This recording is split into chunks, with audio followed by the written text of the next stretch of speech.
incredibile ma vero, sono riuscito a ripartire. 3 ore e un quarto ad aspettare che la persona che era in carica dall'altra parte venisse a staccare. La persona non si è presentata, ho fatto io una visura al PRA.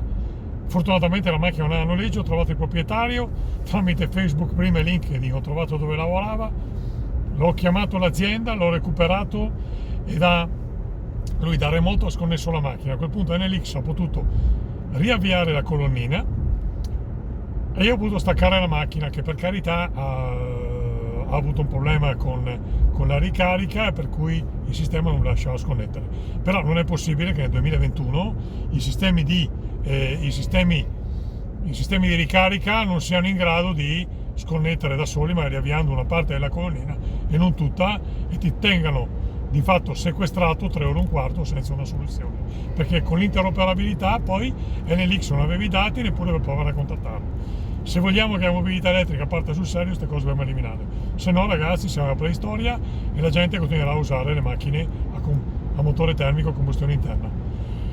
Ok, adesso comunque ho quasi 650 km tra andata e ritorno, quindi sarà un lungo viaggio anche stavolta nella notte. Signori, ci sentiamo. Da Driving the Future, Lucio Cavallari.